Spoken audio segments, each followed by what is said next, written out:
Everyone, welcome back to my channel Sanchita's cooking and ব্লগে তোমাদের সকলকে ওয়েলকাম জানাই। আজ হচ্ছে সোমবার 27 তারিখ। আজকে আমাদের একটা বিয়ে বাড়ি আছে, তো সেখানেই যাচ্ছি। বিয়েটা হচ্ছে গিয়ে বাবার কি হয় মা, পিসির ছেলের ঘরে ছেলের ছেলে নাতি, বাবার নাতি বাবার নাতি বিয়ে বলতে বিয়ে হয়ে গেছে, আজকে রিসেপশন, তো তাই রেডি হয়ে গেছি। এই যে, আর এটা হচ্ছে আমার মায়ের শাড়ি, ওই বাড়ি থেকে নিয়ে এসেছিলাম, তো পরেছি শাড়িটা। পরে কি আমার মার এই শাড়িটা পরে না, তাই আমাকে দিয়ে দিয়েছে। তো কেমন লাগছে অবশ্যই একটু কমেন্টস করে জানিও। তো চলো, তোমাদের দাদাভাই ডিউটি থেকে ফিরবে, তারপর ও যাবে। তার আগে এখন মা, আমি, পিসি আর দাদা 4 জন মিলে যাবো, 4-5 জন মিলে যাবো এখন অটো করে। আর এখন যাবো পলতা। তো চলো ওখানে গিয়ে তারপর তোমাদের সঙ্গে দেখা হচ্ছে। তো এই যে মাও রেডি, একটু দেখিয়ে দাও মায়ের লুকটা। মাও রেডি, পিসিও এতক্ষণ ছিল এখানে, পিসি আবার গেল ঘরে, না নিচে নামলো। তো বাবা আবার ফোন করলো পুচকাকে, পুচকা বললো চলেই এসছে প্রায়, তাই জন্য আমরা আবার ঠিক দাঁড়িয়ে গেলাম যে তাহলে একসঙ্গেই যাই। তো চলো আসুক, ও রেডি হয়ে তারপরে একসঙ্গেই বেরিয়ে যাবো।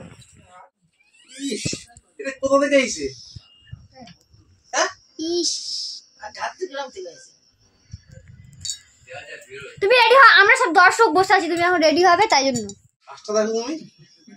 কি হয়েছে? তো এগুলো তো বিয়ে বাড়িতেই পড়ে। হ্যাঁ, আরো কটা জকমকে দাও, আরো কটা জকমকে দাও। বিয়ে বাড়িতেই চকমকে পড়ে, আর চুড়ি শাড়ি পরে নাকি যখন বয়স হবে তখন আমি বলবো। নাও রেডি হও। যা তোমরা কাজ করে যা, তোমরা আস্তে আস্তে চলে যাও। কেন কেন দর্শকের রেডি হতে দেরি লাগবে নাকি? তাড়াহুড়ো যেতে পারো না এইভাবে। ঠিক আছে, তুমি রেডি হও, আমরা রয়েছি তো। রেডি হও, আমরা রয়েছি তো। বাবা কি বলছিল জানো, কোট ফোট করার কি দরকার, ওইখান থেকে ঢুকে যেতে পারে। আর ইয়ে শিবাটা যাবে না, শিবাটা যাবে না। না যায় না যায়, এত সাদা সাদি এত করা যায় দরকার নেই। ওই লাল ওই জ্যাকেটটা পরিয়ে দিও, এই লাল পিসির লাগে লাগবে ওই। তো গাইজ, আমার বরমশাই এসে বলছে আমি নাকি প্রচুর বেশি সেজে ফেলেছি, আমাকে এই শাড়িটা পরে নাকি খুব বেশি বেশি সাজ লাগছে। তোমরা একটু বলো তো আমার কি সাজটা খুব বেশি হয়ে গেছে? আর মারা তাই বকাবকি করছিল যে বিয়ে বাড়িতে তো এই সমস্ত শাড়ি ঠাড়ি পরে, তুই সবসময় এরকম করিস কেন? যাই হোক, তো চলো এখন আমরা রওনা দেবো।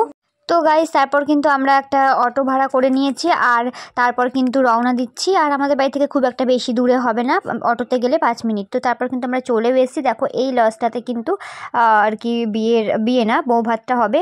আর এই যে আমাদের বউ, তোমরা দেখে নাও, আগেই হচ্ছে তোমাদের দেখিয়ে দিলাম। তোমাদের দাদাভাই যে পিসিকে ধরে ধরে ওঠাচ্ছিল, কেননা পিসির একটু উঠতে প্রবলেম হয়, পায়ের তো প্রবলেম আছে, সেই কারণেই। তো চলো এখন আমরা লাস্টে পরে উঠছি। এদিকে হচ্ছে গিয়ে তোমাদের দাদাভাই পিসিকে ধরে ওঠাচ্ছিল, আর মা আর আমি পরে যাচ্ছিলাম। তো চলো দেখতে থাকো আর সঙ্গে থাকো। আর বিয়ে বাড়িতে কী গিফট দিচ্ছি সেটা তো তোমাদের আগের দিনই দেখিয়েছি, যে তোমাদের দাদা ভাইয়ের হাতেই রয়েছে। আর এই ব্ল্যাঙ্কেটটাই হচ্ছে আমরা বিয়ে বাড়িতে গিফট দিয়েছিলাম। তোমাদের তো আগের দিন ভিডিওতে দেখিয়েছিলাম যে এই গিফটটা কেনা হয়েছিল। তো চলো দেখতে থাকো, সঙ্গে থাকো। এই যে দেখো ছেলের মা আমাদের সঙ্গে দেখা করতে চলে এসছে, মানে আমাদেরই আত্মীয় একদম, মানে ওনার হাজব্যান্ডই আমাদের বাড়িটা হচ্ছে ওনার মামা বাড়ি আর কি, এরকম মানে বাবার পিসির ছেলে, এরকম কিছু একটা সম্পর্ক আমাদের।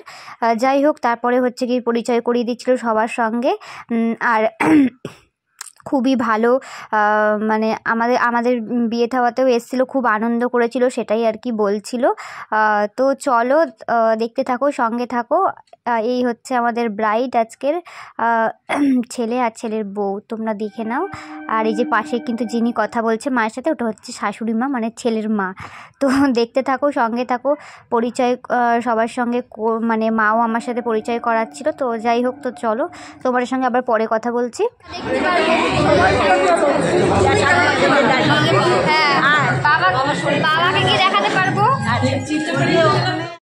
আর এই এক জেঠিমা হয়, মানে আমার শ্বশুরমশাইয়ের বৌদি হয়, পিসতো দাদার বউ। তো উনি অনেক দিন পর আমাদের দেখে খুব আদর করছিল, আমাকেও খুব আদর করেছিল, মানে সেই আমার বিয়ের সময় নাকি গেছিলো, তারপর আর যায়নি, তাই আমি অতটা মানে দেখিনি, আজকে আবার দেখা হলো। যাই হোক, তারপরে কিন্তু সবাই বলছিল কিছু খেয়ে নিতে, তো স্টলে চলে এসেছিলাম। স্টলে তো দেখছি সব ফাঁকা, তারপরে আবার নিয়ে আসতে গেছে। আর এদিকে কিন্তু ড্রাই চিলি পনির করেছিল, তো পনিরটাই ছিল। আর ওদিকে কিন্তু চিকেন টিকেন সব শেষ, আবারও আনতে গেছে। তো তাই জন্য কিন্তু আমরা আমরা পনিরটাই খাচ্ছিলাম। আর মায়ের যেহেতু চিকেন, মা যেহেতু চিকেন খায় না, আরও কী কী ছিল সেগুলো খাওয়া বারণ, তাই জন্য কিন্তু পনিরটাই নিয়েছিল। তো দেখো এখানে কিন্তু এখন পনির খেয়ে নিচ্ছিলাম। এখানে পনিরটা কিন্তু খুব সুন্দর করেছিল। আর এদিকে দেখো করেছিল চিকেন ললিপপ, আর এদিকে গলদা চিংড়ি, সরি বাগদা চিংড়ি করেছিল, চিংড়ি ফ্রাই। তো সবাই এখানে কিন্তু স্টলে দাঁড়িয়ে খেয়ে নিচ্ছিলাম। আর মা যেহেতু চিকেন চিংড়ি কোনো কিছুই খেতে খায় না, তাই জন্য কিন্তু পনির খেয়েছিল। আর তারপরে কিন্তু আমরা নিয়ে নিয়েছিলাম এই যে চিংড়ি আর হচ্ছে চিকেন ললিপপ। তো ওখানে আবার চাটনিও দিচ্ছিলো, তো ওখানে দাদাভাই দেখলাম চাটনি নিয়ে এসছে, তাই জন্য আমি আবার চলে গেলাম একটু চাটনি নেবো বলে। আর এখানে আমি ভয়েস ওভারটা দিচ্ছি কেননা ভিতরে অনেক গান বাজছিল, তো কপিরাইট চলে আসবে, সেই কারণে আর কি আমাকে ভয়েস ওভার দিতে হচ্ছে। আর সত্যি মানে খুবই ডেকোরেশনও খুব মানে ভালো ছিল, আর মানে লজটাও খুব পরিষ্কার ছিল, আর মানে খুব ভালো ছিল আর কি। তো তারপর দেখো তোমাদের দাদাভাইয়ের দেখে আমিও কিন্তু চলে এসেছি গ্রিন চাটনি নেবো বলে, কেননা গ্রিন চাটনি দিয়ে বেশ খেতে ভালো লাগছিল। যাই হোক, তারপরে দেখো এখন আমি নিয়ে নিয়েছি, তোমাদের দাদাভাই এতক্ষণ খাচ্ছিল, আর এখন আমি নিয়ে নিয়েছি।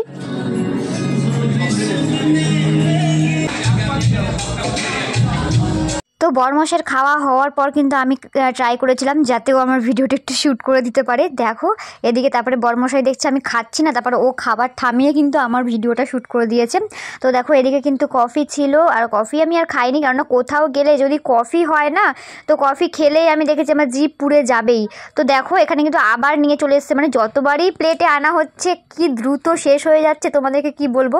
তোমাদের দাদাভাই গিয়ে আবার নিয়ে এসেছিলো, আর আমি কিন্তু চিংড়িটাই আগে তুলেছি। চিংড়ি খেতে কার কার ভালো লাগে, আমার তো মানে কী বলবো দারুণ লাগে, কিন্তু চিংড়িটা একটুখানি সাবধানে খাওয়াটাই উচিত, কেননা অনেক মানে আমার এমনিতেই অ্যালার্জির প্রবলেম থাকে, মানে আছে, সেই কারণে কিন্তু মা বকাবকি করছিলো, বলছিলো কি বুঝে খাস বুঝে খাস। যাই হোক দেখো, আর প্রচণ্ড গরম ছিল, মানে আমরা যখন নিয়েছিলাম তখন প্লেট পুরো শেষ হয়ে গেছিলো, পরে আবার নিয়ে এসছে, এটা হচ্ছে থার্ডবার কিন্তু পরে আবার প্লেটে ঢেলেছিলো, তাই গরম গরম ছিল। তো তারপর আমরা চলে এসেছিলাম কিন্তু মানে মেন কোর্সে বসবো বলে। আর এখানে ডেকোরেশনটা কিন্তু খুব সুন্দর করেছিল, দেখো পুরো সেই হাতে বিয়ের সময় যে গাছ কৌটো থাকে সেই গাছ কৌটো দিয়ে। তো চলো তারপরে খেতে বসে গেছি। আর এদিকে কিন্তু আমি আর পিসি বসেছিলাম, আর ওইদিকে মা, পুচকা, আর ওইদিকে রবিদা বসেছিল। তো চলো এবার কিন্তু আমরা খেয়ে নেব। আর পিসিকে বলছিলাম যে তুমি আমার পাশে বসেছো, তোমাকে কিন্তু ভিডিও উঠবে। পিসি বলছে কি যে ঠিক আছে ভালো হয়েছে। দিয়ে চলো এদিকে কিন্তু আমাদের মেন কোর্সে প্রথমেই কিন্তু পড়ে গেছে ভেটকি মাছের ফিশ ফ্রাই, তো তার সঙ্গে কাসুন্দি আর স্যালাড। আর ভেটকি মাছের ফিশ ফ্রাইটা সত্যি ভীষণ ভালো লাগে। আর এই কদিন ধরে যেখানে যেখানে খাওয়া দাওয়া হচ্ছে ভেটকি মাছের ফিশ ফ্রাই আর পানির পাসিন্দা, এই দুটোর মধ্যে যে কোনো একটা থাকছেই। যাই হোক আজকে কিন্তু ছিল ভেটকি মাছের ফিশ ফ্রাই, আমার তো ভীষণই ফেভারিট, কিন্তু বেশি খাওয়া যায় না বন্ধু, মানে খেতে পারি না, মানে সব যেহেতু একসঙ্গে থাকে না সেই কারণে। আর বাড়িতে যখন হয় তখন মনে হয় যেন খেতে ইচ্ছা করে বারবার, আর কোথাও গেলে তখন আর মানে খেতে পারা যায় না, কারণ পেটটা তো আর খুব মানে কি বলবো ছোট্ট একদম, জায়গা থাকে না বেশি, তাই আমার মানে স্টলের খাবার খেয়েই আমার পেট ভরে গেছে, তাই আমি আর মেন কোর্সে বসে সেরকম বেশি কিছুই খেতে পারিনি গাইস। তো দেখো এখনও কিন্তু আমি ওই ফিশ ফ্রাই খেয়ে যাচ্ছি, আর সবাই কিন্তু কড়াইশুঁটির কচুরি নিয়েছে, আর আমি নিইনি, তাও তোমাদের সঙ্গে একটু প্লেটটা শেয়ার করেছিলাম, মানে কি কি আর কি মেনু আছে সেটার জন্য কিন্তু আমি মানে তোমাদের দাদাভাই আবার তোমাদেরকে দেখিয়ে, দেখো ক্যামেরাটা করছি দেখে ওইভাবে দেখিয়ে দেখিয়ে খাচ্ছিল। যাই হোক, তো চলো দেখতে থাকো আর সঙ্গে থাকো। আর সবাই কিন্তু এখন খাওয়া শুরু করে দিয়েছে কড়াইশুঁটির কচুরি আর আলুর দম, আর আমি এখনও ফিশ ফ্রাই খেয়ে যাচ্ছি। এই যে কড়াইশুঁটির কচুরি আলুর দম, তোমাদের দাদাভাইয়ের প্লেট থেকে কিন্তু আমি ভিডিওটা শ্যুট করে নিয়েছিলাম, আমি যেহেতু নিইনি সেই কারণে। প্রতিটা রান্নাই খুব সুন্দর হয়েছিল, আলুর দমটা তো দুর্দান্ত হয়েছিল, তোমাদের দাদাভাই বলছিল, আমি তো নিইনি তাই আমি ঠিক জানি না। আর তারপর ছিল কিন্তু ফ্রাইড রাইস, আর তারপরে দিয়ে দিয়েছিল চিংড়ি মাছের মালাইকারি। গ্রেভিটা আমি আর নিইনি, গ্রেভিটা দিলে আরও দেখতে বেশি সুন্দর লাগতো আর কি ভিডিওতে, কিন্তু গ্রেভি আমি আর নিইনি। যাই হোক এখানে কিন্তু শুধু চিংড়ি মাছটাই নিয়ে নিয়েছিলাম। আর চিংড়ি মাছ খেয়ে খেয়ে মানে স্টলে 2-3টে খেয়েছি, তো তারপরে এখন আর খাবার ইচ্ছাটা ছিল না, কিন্তু ভাবলাম যে না একটা ট্রাই করি। যাই হোক তোমাদের দাদাভাই বললো ভিডিও করছো তো একটা ট্রাই করো। আমার সত্যি বলছি পেটে জায়গাই ছিল না, মানে খাবো যে আমার পেটে জায়গাই ছিল না, তাও সব অল্প অল্প করে নিয়েছি কিছু কিছু, আর কিছু কিছু আর কি মায়ের প্লেট থেকে, পিসির প্লেট থেকে, সবার প্লেট থেকে ভিডিও করেছিলাম, যেহেতু আমি নিইনি। তো দেখো তারপর কিন্তু মায়ের প্লেটে দিয়ে দিচ্ছে। মা যেহেতু খাসির মাংস এখানে মাটন হয়েছিল তো মাটন খাবে না, সেই কারণে কিন্তু এখানে মানে পনির করেছিল, শাহি পনির না দই পনির কিছু একটা হবে। তো তাই মায়ের প্লেট থেকেই তোমাদের সঙ্গে ভিডিওটা শেয়ার করলাম। আর আমরা যেহেতু মাটন খাবো সেই কারণে কিন্তু ফ্রাইড রাইসের সঙ্গে প্লেটে পড়ে গিয়েছিল মাটন কষা। তো দুর্দান্ত হয়েছিল সব কটা রান্না গাইস, তোমাদেরকে কি বলবো।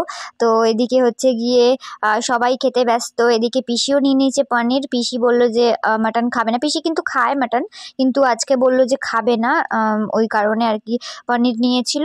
তো আর হচ্ছে গিয়ে এই যে এই দাদারই ছেলের বিয়ে ছিল, তো আমাদের সঙ্গে কথা বলতে এসেছিলো। আর এই দেখো এটা হচ্ছে এঁচোড়ের কোপ্তা, যারা আর কি মাংস খাবে না তাদের জন্য। চিংড়ি মাছের মালাইকারি ছিল, এঁচোড়ের কোপ্তা ছিল, আর পনির ছিল। আর দেখো আমি এখনও কিন্তু সেই মাটন খেয়েই যাচ্ছি। 2-3 পিস নিয়েছিলাম, বাট 3 পিস আমি খেতে পারিনি, তোমাদের দাদাভাইকে 1 পিস দিয়ে দিয়েছিলাম। আবার আমি 2 পিস খেয়েছিলাম, কারণ আমার পেটে একটুও জায়গা ছিল না গাইস, তোমাদেরকে কি বলবো। তো দেখো এখন আমি একটুখানি 1 হাতা রাইস নিয়েছি, সেটাও কিন্তু ফেলে এসেছি। যাই হোক, তো আমার সত্যি কথা বলতে আমার খাওয়ার থেকে না আমার ভিডিও করতে বেশি ভালো লাগে, সেই কারণেই আর কি খাওয়ার নেশাটা থাকে না। তো তারপরে কিন্তু খাওয়া দাওয়া হয়ে গেছে, এখন কিন্তু প্লেটে দিয়ে দিয়েছে কাঁচা আমের চাটনি, আর তার সাথে ছিল পাঁপড়। আর চাটনির সঙ্গে পাঁপড়টা তো একদম মাস্ট, যে মানে সব জায়গাতেই থাকে।